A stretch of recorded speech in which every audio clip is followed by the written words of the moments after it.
My name is Clara Bennett. I'm 34 years old. And the night my father tried to publicly shame me at Thanksgiving dinner was the same night my entire family learned who had really been holding us together for the last 15 years. It happened in Asheville, North Carolina, inside my grandfather's farmhouse at the edge of Black Mountain. The house had belonged to my family for nearly 60 years. Every Thanksgiving, every Christmas, every birthday dinner somehow ended up there. The walls smelled like cedar and old books. The hardwood floors creaked under every step. There was always too much food, too many folding chairs, and at least 3 different conversations happening at once. To everyone else, it probably looked like a warm family tradition. To me, it felt like a stage. Because in my family, appearances mattered more than truth. And my father, Richard Bennett, cared about appearances more than anyone. That Thanksgiving started early. By 7 o'clock a.m., I was already awake in my apartment in Charlotte, standing in my kitchen while coffee brewed beside a half-finished pecan pie cooling on the counter. Outside, the sky was gray and cold. November rain tapped lightly against the windows. I remember staring at my phone while butter melted in the saucepan, debating whether I even wanted to go. I almost didn't, but my grandfather had called me 3 days earlier. "Please come, sweetheart," he'd said in that tired but steady voice of his. "It matters when you're there." So I went. I packed the pie carefully into the passenger seat beside 2 casserole dishes and started the 2-hour drive west through the mountains. The entire way there, my chest felt tight. Not because I was afraid of seeing my father, because I was exhausted from pretending around him. There's a specific kind of exhaustion that comes from constantly being misunderstood by your own family. Every interaction becomes a performance. Every sentence feels dangerous. You start measuring your tone, your facial expression, your reactions, because you know anything can be twisted later. And Richard Bennett was an expert at twisting things. By the time I pulled into my grandfather's gravel driveway, the house was already crowded. Cars lined both sides of the road. My cousin Ethan was tossing a football with his sons near the barn. Someone inside was laughing loudly. The smell of turkey drifted through the cold air. For a second, standing there with my keys in my hand, I let myself imagine maybe this year would be peaceful. Maybe my father would leave me alone. Maybe everyone would just eat dinner and go home. That was my mistake. Hope always was. The front door swung open before I could grab the pie. "There she is," my Aunt Linda shouted. She pulled me into a hug while balancing a bowl of mashed potatoes in one arm. "Clara, honey, you look exhausted." "I am exhausted," I admitted. She laughed softly. "Well, get inside before your grandfather starts asking where you are every 30 seconds. The farmhouse was loud and overheated exactly the way it always was during holidays. Kids ran through the hallway carrying rolls. My Uncle Frank was arguing with somebody about football in the living room. My mother stood near the kitchen sink refilling drinks while pretending not to be stressed. And my father? He stood near the fireplace with a glass of wine in one hand, already holding court like he owned the entire evening. Richard Bennett had always known how to occupy a room. Tall, confident. Loud enough that everyone listened whether they wanted to or not. When I was little, I used to admire that about him. When I got older, I realized confidence and control aren't the same thing. He spotted me immediately. "Well," he said loudly, "look who finally decided to show up." The room quieted just slightly. Just enough for people to notice. I forced a smile. "Hi, Dad." He hugged me quickly, one arm only, already turning back toward his audience before I'd fully stepped away. "Clara's busy these days," he announced. "Too important for the rest of us." A few relatives chuckled awkwardly. My mother shot him a warning look. He ignored it. That was always the pattern. Little comments, tiny humiliations disguised as jokes. Small enough that if I reacted, I looked sensitive, but sharp enough to leave a mark. I carried the pie into the kitchen and set it beside the others. My cousin Rachel leaned against the counter beside me. "You okay?" she whispered. "Fine. You sure?" I nodded. She didn't believe me, but she let it go. Rachel was one of the few people in the family who actually paid attention. Most people preferred comfort over honesty. If acknowledging tension meant risking conflict, they chose silence every time. And silence protected my father beautifully. Dinner wasn't until 6, So people drifted through the house for hours beforehand. Football on television, kids running outside, wine bottles opening in the kitchen. I spent most of the afternoon helping my grandfather. His arthritis had gotten worse over the last year, and he hated needing assistance. But he trusted me enough to let me help him from room to room without pretending he was fine. "You're doing too much again," he muttered while I adjusted the blanket over his knees. "Fu, sesk lease, sesk slash lace billions. The eat slow glittenly He smiled faintly. My grandfather, Walter Bennett, was the quiet center of our family. Not loud like my father, not dramatic, just solid. When I was growing up, he taught me how to change a tire, balance a checkbook, and make coffee strong enough to wake the dead. He also taught me something else. People reveal themselves most clearly when money gets involved. I didn't fully understand that lesson until adulthood. Around 5:30, everyone gathered around the long dining table. 32 people squeezed into every available seat. Candles flickered beside bowls of stuffing and sweet potatoes. The windows fogged from heat and conversation. For a little while, things felt normal. Then my father stood up with his wine glass. And everything changed. "To family," he announced. Everyone raised their glasses automatically. "And to sacrifice." His eyes found me immediately. "Some people here understand what sacrifice means," he continued, "and some don't." The room grew still. I remember gripping my fork tighter. My mother looked down at her plate instantly. She knew. That's the thing about living with someone manipulative for decades. You learn their moods before they speak. My father reached into his jacket pocket and unfolded a sheet of paper slowly. "I made a list," he said. My stomach dropped. He smiled while people exchanged uncertain glances. "A breakdown," he explained, "of everything I spent raising my daughter Clara." A nervous laugh came from somewhere near the end of the table. Nobody else joined in. He started reading. Private school tuition, summer camp fees, dance lessons, soccer registration, car insurance, college tuition. Each sentence landed harder than the last.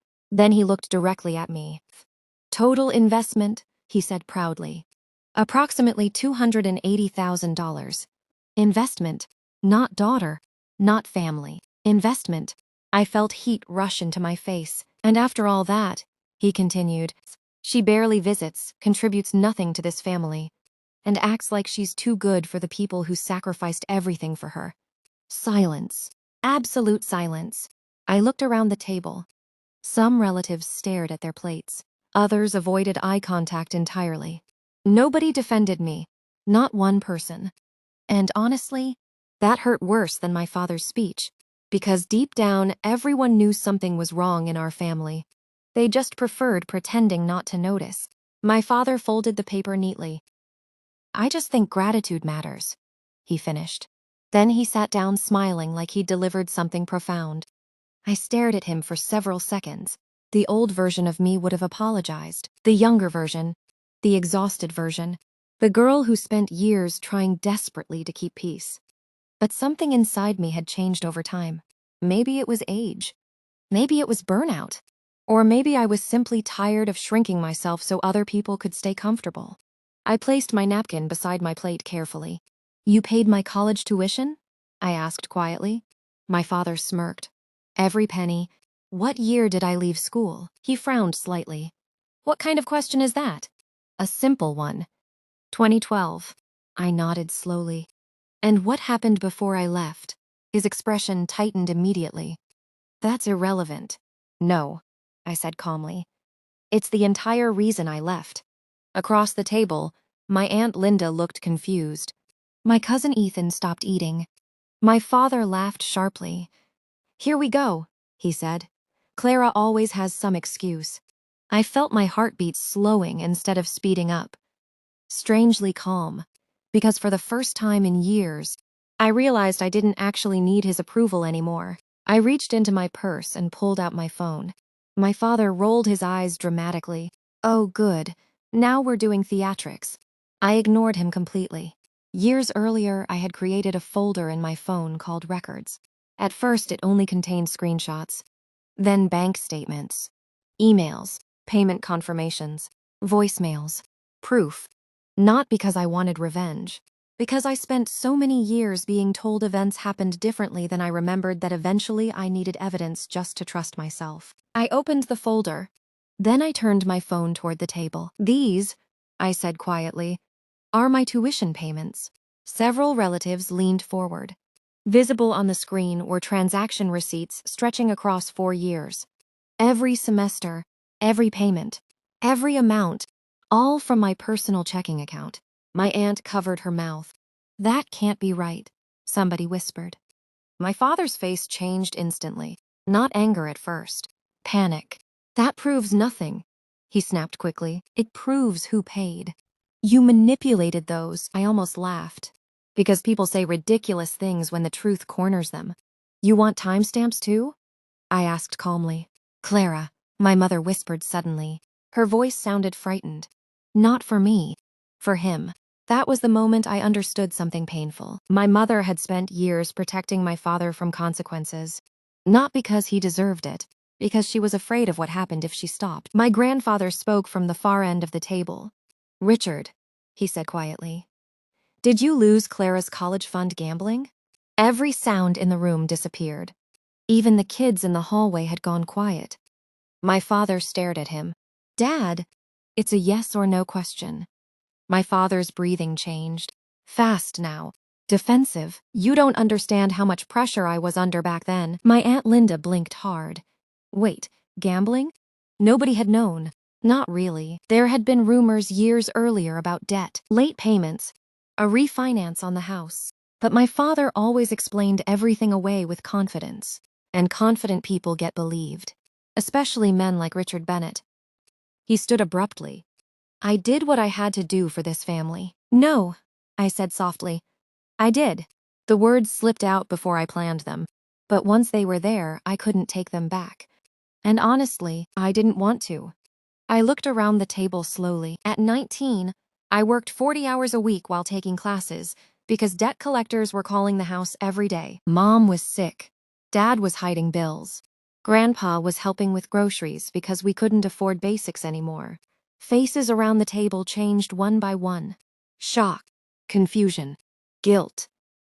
My father pointed at me furiously. "You are unbelievable." "No," I said. "I'm tired." That shut him up for half a second. Just enough time for my mother to finally speak. "He's telling the truth," she whispered. Everyone turned toward her.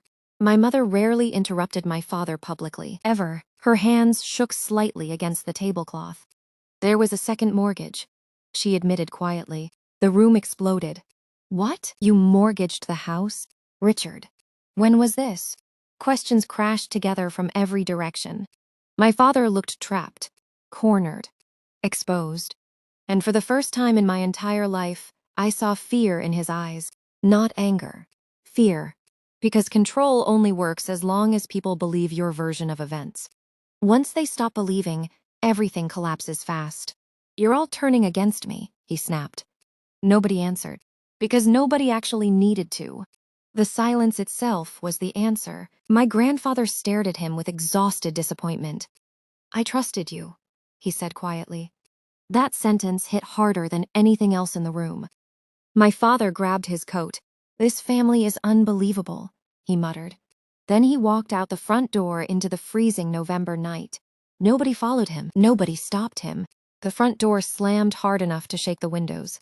And suddenly the entire farmhouse felt different.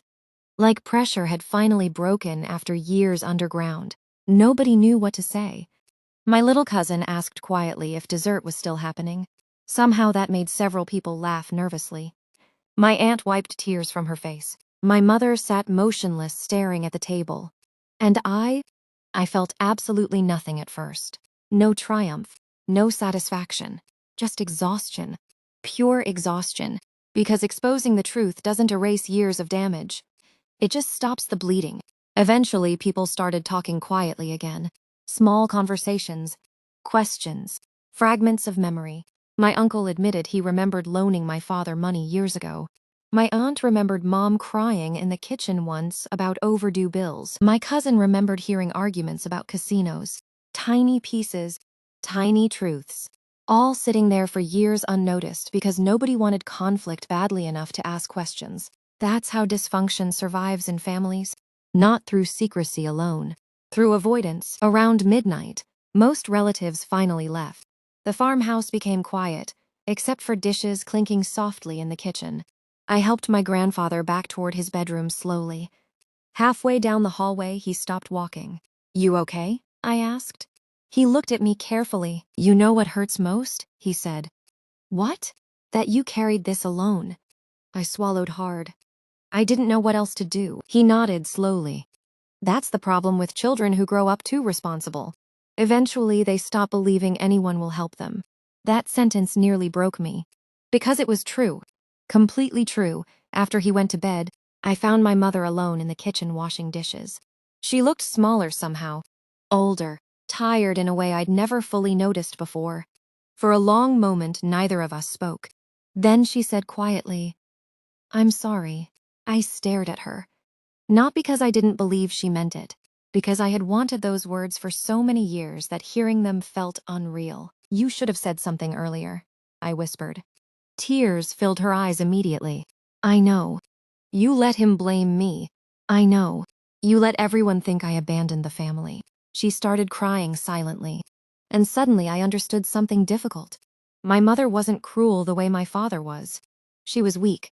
And weakness can wound people too, especially when it chooses silence over protection. "I was scared," she admitted. "Of what?" "Of him leaving. Of losing the house.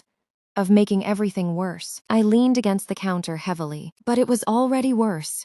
She nodded while crying harder. There wasn't really anything else to say after that.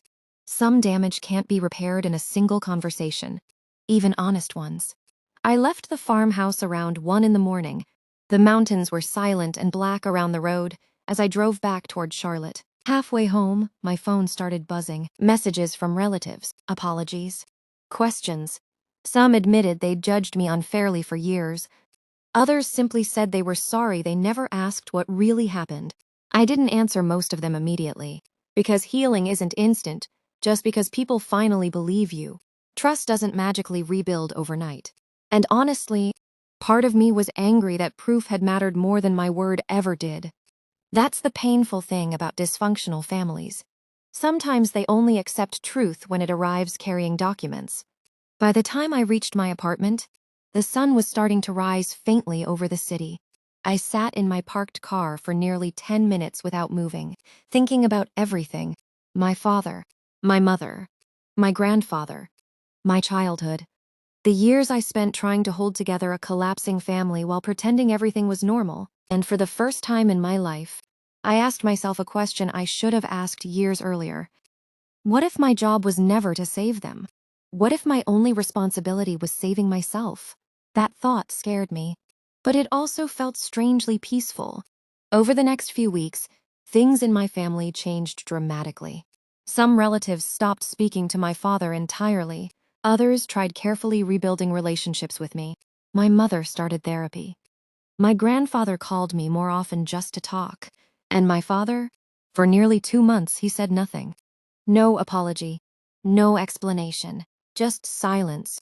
Then one night in January, he called unexpectedly. I almost didn't answer, but I did. His voice sounded older somehow, smaller. "I didn't think you'd humiliate me like that," he said. I closed my eyes. Even then, even after everything, he still believed he was the victim. "You humiliated yourself," I answered quietly. Long silence. Then he asked something that stunned me. "You really think I was that bad of a father?" I stared out my apartment window at the city lights below, and I realized something heartbreaking. He genuinely didn't understand the damage he caused. People like my father rarely do, because in their minds, survival excuses everything. Manipulation becomes sacrifice. Control becomes love, and anyone who challenges the story becomes disloyal. "You taught me responsibility," I said finally. He sounded relieved for half a second. Then I continued. "But you also taught me what love looks like when it's conditional." Silence again. Heavy this time. "I don't hate you," I admitted softly. That part surprised both of us. Because I didn't. Hatred requires energy I no longer wanted to spend. But I'm done protecting you from consequences. He didn't answer. Eventually, he just whispered goodbye and hung up. I stood there holding my phone for a long time afterward. Not crying. Not angry. Just finished. And maybe that's what healing actually feels like sometimes. Not dramatic. Not cinematic. Just quiet. Like finally setting down something heavy you were never supposed to carry alone. These days, Thanksgiving feels different. Smaller. Honest. My grandfather passed away last spring. Peacefully. Before he died, he squeezed my hand in the hospital and said something I still think about constantly. Family should feel safe, he whispered. Never forget that. I won't. Because for years I confused loyalty with love. I thought enduring pain quietly made me strong. Because for years I confused loyalty with love. I thought enduring pain quietly made me strong. I thought protecting people from the consequences of their actions made me compassionate. But real love doesn't require you to disappear to keep someone else comfortable. And real family doesn't punish honesty. Sometimes the strongest thing a person can do is tell the truth after years of felt